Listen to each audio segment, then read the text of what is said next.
Hello बच्चों, कैसे हैं आप सब।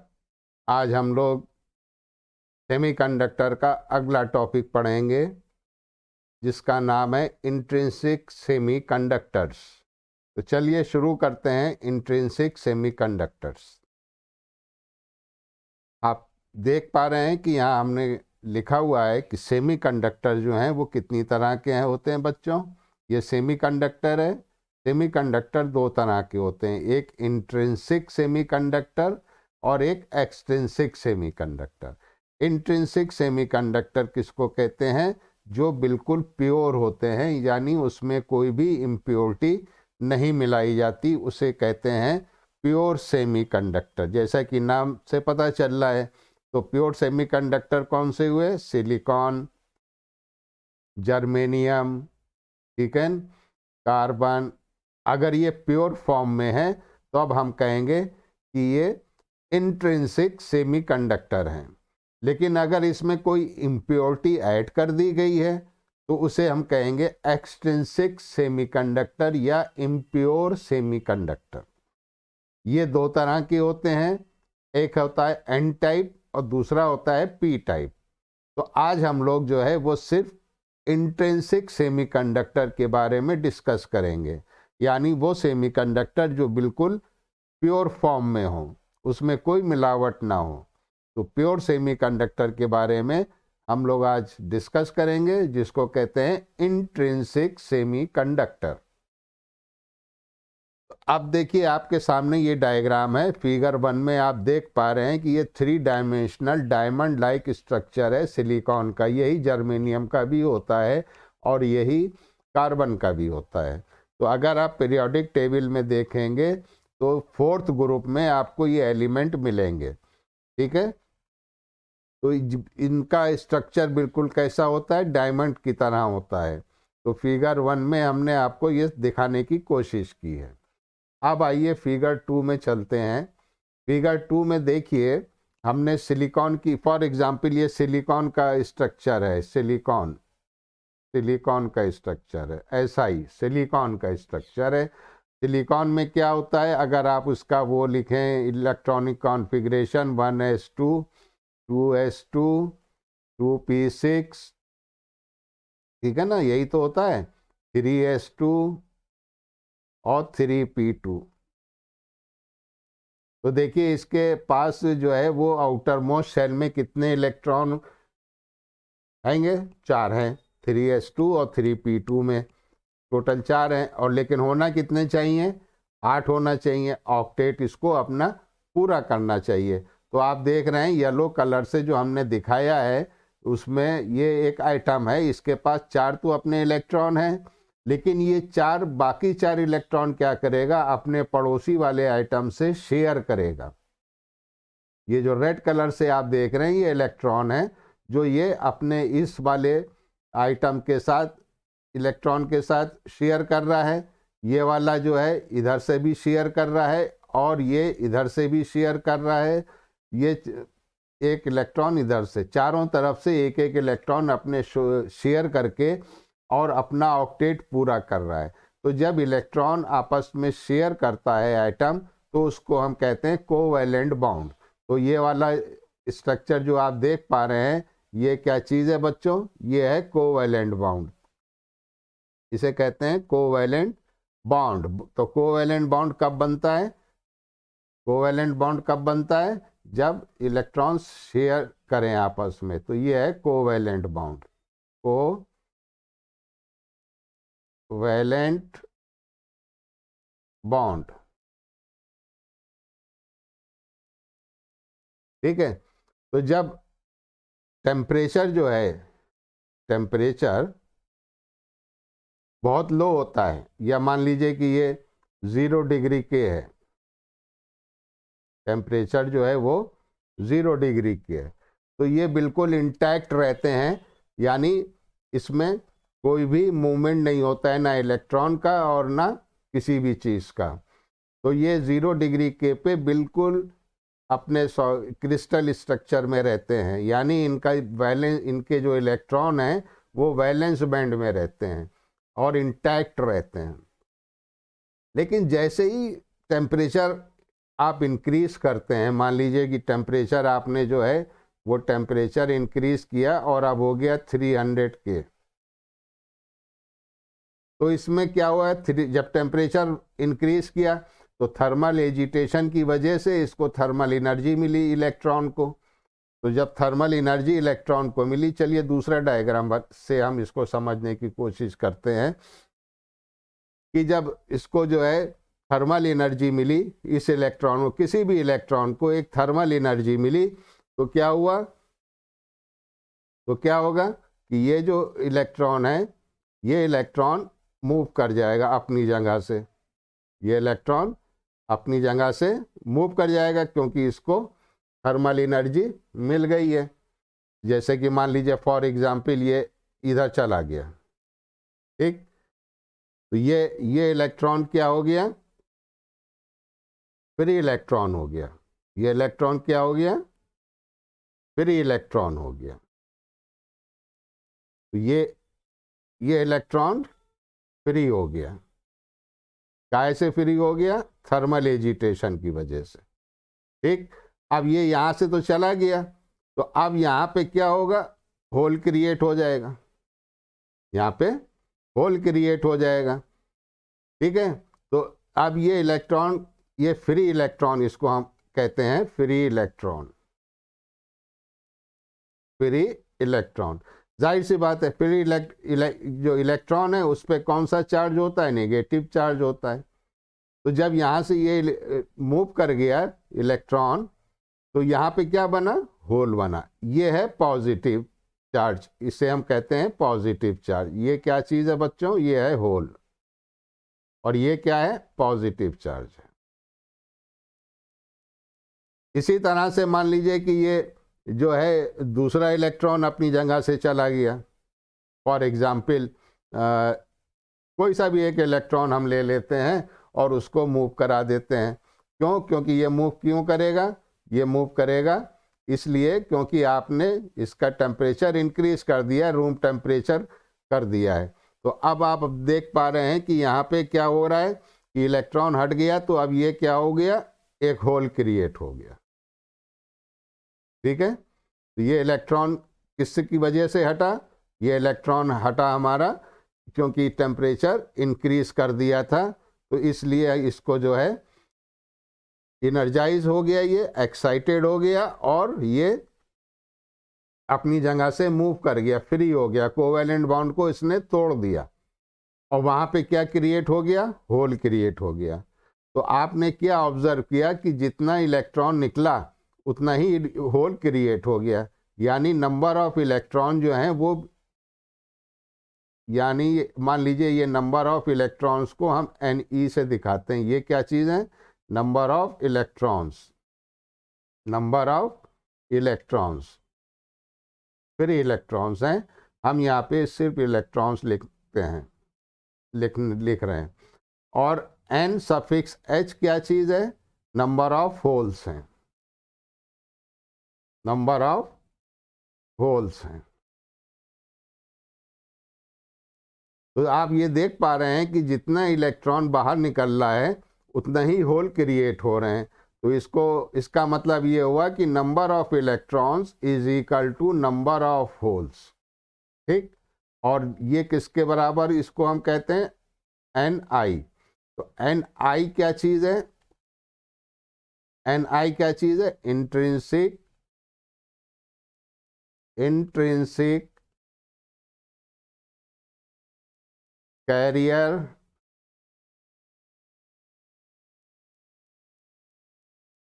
Intrinsic carrier concentration, intrinsic carrier concentration, ठीक। तो नंबर ऑफ इलेक्ट्रॉन्स जो हैं वो बराबर होंगे नंबर ऑफ होल्स के, और इसको हम कहते हैं इंट्रिंसिक कैरियर कंसंट्रेशन। अब देखिए इलेक्ट्रॉन्स तो फ्री इलेक्ट्रॉन कहते हैं जिसे, वो तो नेगेटिव चार्ज हैं और होल्स जो हैं वो पॉजिटिव चार्ज हैं, तो दोनों चार्ज कैरियर हैं। तो चार्ज, तो ये इसलिए इनको जो है चार्ज कैरियर कहते हैं, इसलिए इनको जो है चार्ज कैरियर कहते हैं। तो electrons and holes, electrons and holes are known as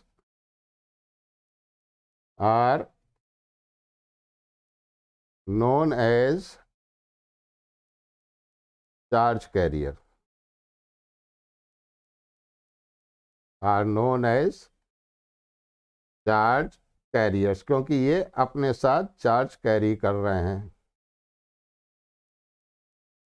ठीक है ना, इलेक्ट्रॉन नेगेटिव चार्ज को कैरियर कर रहा है और होल जो है वो पॉजिटिव चार्ज को कैरियर कर रहा है। अब इसमें देखिए एक प्रोबेबिलिटी ये भी है कि जो यहाँ पे ये होल बना है, ये होल बना है, तो हो सकता है कि कोई भी एक इलेक्ट्रॉन इसमें आके कूद के बैठ जाए। ठीक है, क्योंकि ये तो पॉजिटिव चार्ज है। तो मान लीजिए कि ये यहाँ से एक इलेक्ट्रॉन निकला और ये इलेक्ट्रॉन यहाँ पे आके बैठ गया। ठीक, तो अब क्या हो रहा है, अब हो ये रहेगा कि देखिए अब क्या होगा, अब ये इलेक्ट्रॉन यहाँ पे इधर चला आया तो यहाँ पे होल क्रिएट हो गया।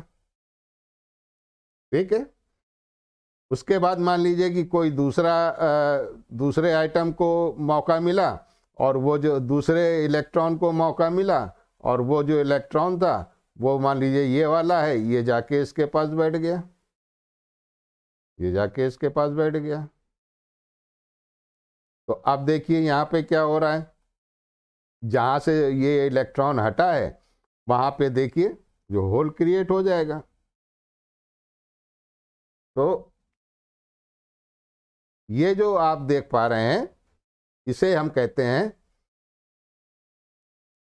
जब इलेक्ट्रॉन पॉजिटिव चार्ज की तरफ जाके अपनी जगह बना लेता है, वहाँ जाके कूद के बैठ जाता है, तो इसे कहते हैं रिकॉम्बिनेशन। इसे कहते हैं रिकॉम्बिनेशन। अच्छा, आइए अब इसको एक चीज और समझने की कोशिश करते हैं। तो ये मान लीजिए कि ये एक आपने पीस ले लिया सिलिकॉन का। ठीक, इसमें ये इलेक्ट्रॉन्स हैं और ये होल्स हैं। अब इसमें आपने एक बैटरी कनेक्ट कर दी या एक वोल्टेज सोर्स कनेक्ट कर दिया। ये आपने एक वोल्टेज सोर्स कनेक्ट कर दिया, तो इलेक्ट्रिक फील्ड तो इस डायरेक्शन में हुई। ठीक है, ये इलेक्ट्रॉन के ऊपर जो फोर्स लग रहा है ये किधर ड्रिफ्ट करेगा, ये इलेक्ट्रिक फील्ड के अपोजिट ड्रिफ्ट करेगा। और होल्स जो हैं वो जिधर इलेक्ट्रिक फील्ड है उसकी डायरेक्शन में मूव करेंगे। तो क्योंकि इलेक्ट्रॉन तो अपोजिट डायरेक्शन में ड्रिफ्ट करेगा ना, तो देखिए जैसे ये इलेक्ट्रॉन है, ये अगर इधर ड्रिफ्ट कर रहा है, ये अगर इधर ड्रिफ्ट कर रहा है, तो यहाँ पे जो होल बनेगा तो ये वाला इलेक्ट्रॉन कूद के यहाँ पे आके बैठ जाएगा। ठीक है ना, तो ये इधर वाला इलेक्ट्रॉन आने के चांसेस कम है। क्यों? क्योंकि इलेक्ट्रॉन पे जो फोर्स लग रहा है वो इस डायरेक्शन में लग रहा है, और होल जो का जो मूवमेंट है वो इसके अपोजिट डायरेक्शन में। तो ये आप देख पा रहे हैं कि इलेक्ट्रॉन ड्रिफ्ट किधर करेगा, जो इलेक्ट्रिक फील्ड है उसके अपोजिट डायरेक्शन में फोर्स लगेगा तो उधर ड्रिफ्ट करेगा, और होल्स जो हैं वो उसी डायरेक्शन में ड्रिफ्ट करेंगे जिस डायरेक्शन में इलेक्ट्रिक फील्ड है। अच्छा, तो अब देखिए ये चूंकि चार्ज कैरियर है, नेगेटिव चार्ज कैरियर है, नेगेटिव चार्ज कैरियर है, तो अब जो करंट फ्लो होगा तो वो तो इस डायरेक्शन में फ्लो होगा, क्योंकि ये कहा जाता है करंट जो है वो पॉजिटिव चार्ज फ्लो है। ठीक है, तो करंट तो इसके अपोजिट डायरेक्शन में फ्लो होगा। तो मान लीजिए कि ये करंट जो है, इलेक्ट्रॉन की वजह से जो करंट फ्लो हो रहा है जो इलेक्ट्रॉन की वजह से करंट फ्लो हो रहा है वो मान लीजिए कि आई ई है। आई ई जो है वो करंट है, किसकी वजह से? इलेक्ट्रॉन की वजह से। तो इसे हम कहेंगे इलेक्ट्रॉनिक करंट। ठीक है ना? क्लियर हो रही बात? इसी तरह से होल मूव कर रहे हैं, वो नेगेटिव टर्मिनल की तरफ, बैटरी की नेगेटिव टर्मिनल की तरफ मूव कर रहे हैं, तो उसे क्या कहेंगे? आई एच, यानी होल करंट। उसे क्या कहेंगे? Whole current. क्लियर है ना? तो आई क्या चीज है? I electron current, electron current. और आई एच क्या है? Hole current, hole current. तो टोटल करंट क्या हो गया बच्चों? टोटल करंट हो गया आई ई प्लस आई एच। ठीक है? Is it clear?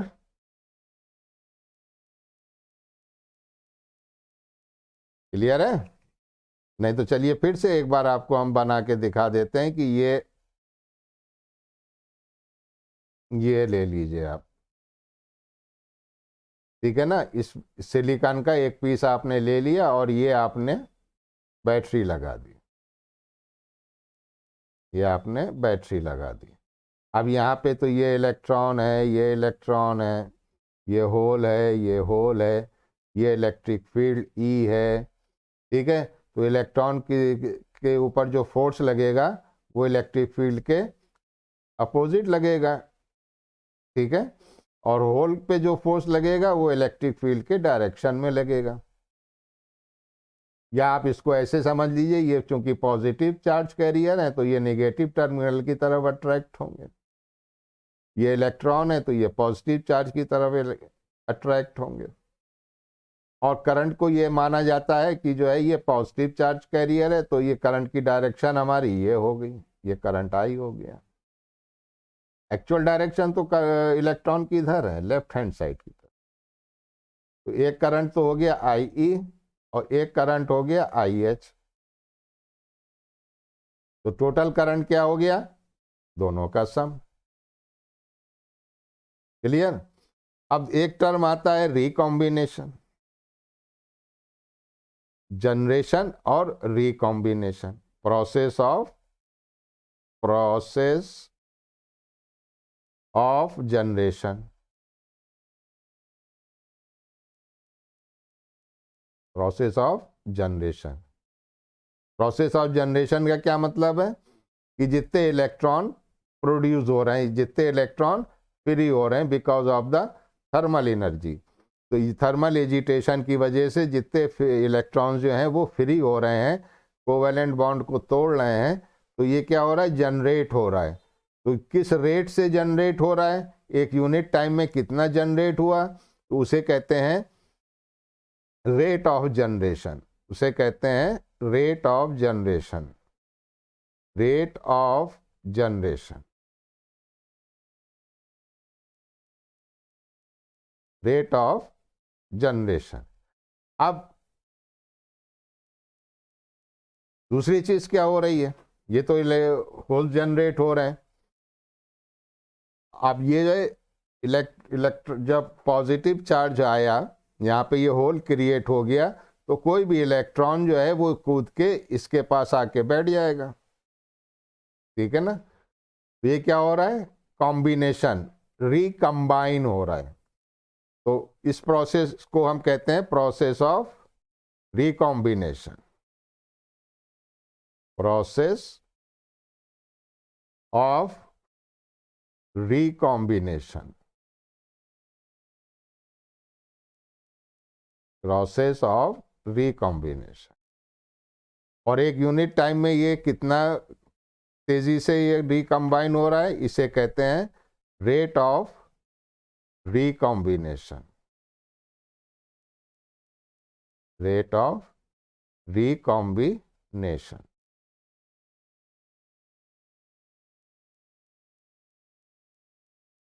ठीक है, तो जब रेट ऑफ जनरेशन इक्वल होगा रेट ऑफ जनरेशन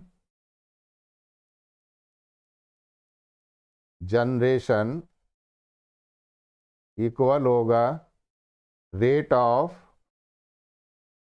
रिकॉम्बिनेशन, तब क्या होगा, तब नंबर ऑफ इलेक्ट्रॉन्स जो हैं और नंबर ऑफ होल्स जो हैं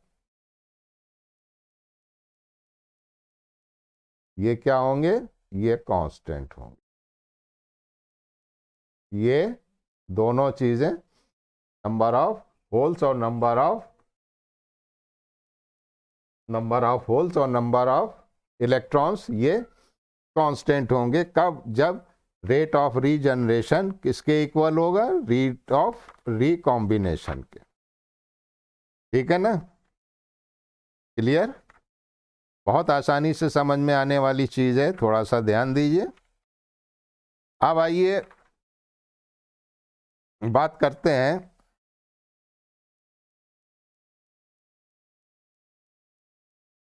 कि साहब सेमीकंडक्टर जो है वो लो टेम्परेचर पे इंसुलेटर की तरह क्यों बिहेव करता है। तो आपको पता है कि जो हर आइटम है इलेक्ट्रॉन्स, उसके आउटर मोस्ट ऑर्बिट में 4 इलेक्ट्रॉन होते हैं जो अपने पड़ोसी आइटम के साथ उसके 4 इलेक्ट्रॉन को शेयर करता है, तो उसमें बनता है कोवैलेंट बॉन्ड और उसका ऑक्टेट कंप्लीट हो जाता है। आउटर मोस्ट शेल में 8 इलेक्ट्रॉन कंप्लीट हो जाते हैं, तो ये स्टेबल कंडीशन आ जाती है। तो कोई भी एक फ्री इलेक्ट्रॉन नहीं होता एब्सोल्यूट जीरो टेम्परेचर पे। तो जब भी कोई इलेक्ट्रॉन जीरो टेम्परेचर 0 डिग्री के पे नहीं मौजूद होगा तो कंडक्शन होगा ही नहीं। तो वो कैसे बिहेव करेगा, इंट्रिंसिक सेमीकंडक्टर कैसे बिहेव करेगा, इंसुलेटर की तरह बिहेव करेगा। किस टेम्परेचर पे, एट एब्सोल्यूट जीरो टेम्परेचर पे। क्लियर? रिकॉम्बिनेशन क्या है, सेमीकंडक्टर में इलेक्ट्रॉन होल पेयर जनरेट होते हैं। क्यों, किसकी वजह से जनरेट होते हैं, थर्मल एजिटेशन की वजह से, थर्मल एनर्जी की वजह से। ठीक है, तो थर्मल एनर्जी की वजह से इलेक्ट्रॉन होल पेयर जनरेट होते हैं और ये क्रिस्टल में पूरी कहीं पे भी ये मूव कर सकते हैं रैंडमली। अब जब ये रैंडमली इलेक्ट्रॉन भी मूव कर रहे हैं, होल भी मूव कर रहे हैं, कहीं ना कहीं कोलिजन होगा दोनों में, इलेक्ट्रॉन जो है वो होल में जाके बैठ जाएगा।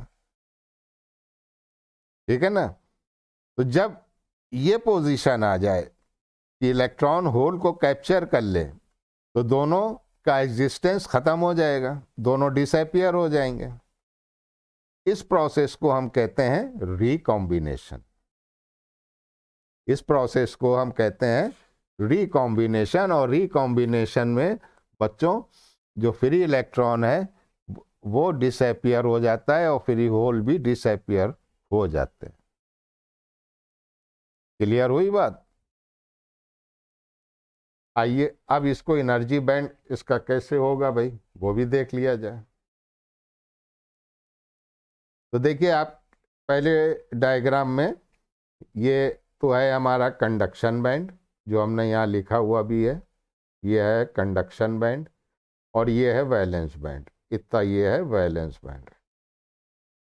तो अब आप देखिए जब 0 डिग्री 0 केल्विन टेम्परेचर था तो वैलेंस बैंड में इलेक्ट्रॉन इंटैक्ट थे, बिल्कुल थे, इनमें कोई भी एनर्जी नहीं थी। इनको जम करने के लिए कितनी एनर्जी चाहिए, जो ये एनर्जी गैप है इससे ज़्यादा या इतनी हो या इससे ज़्यादा हो। तो सारे इलेक्ट्रॉन किस बैंड में है? वैलेंस बैंड में। कंडक्शन बैंड में कोई भी इलेक्ट्रॉन नहीं है।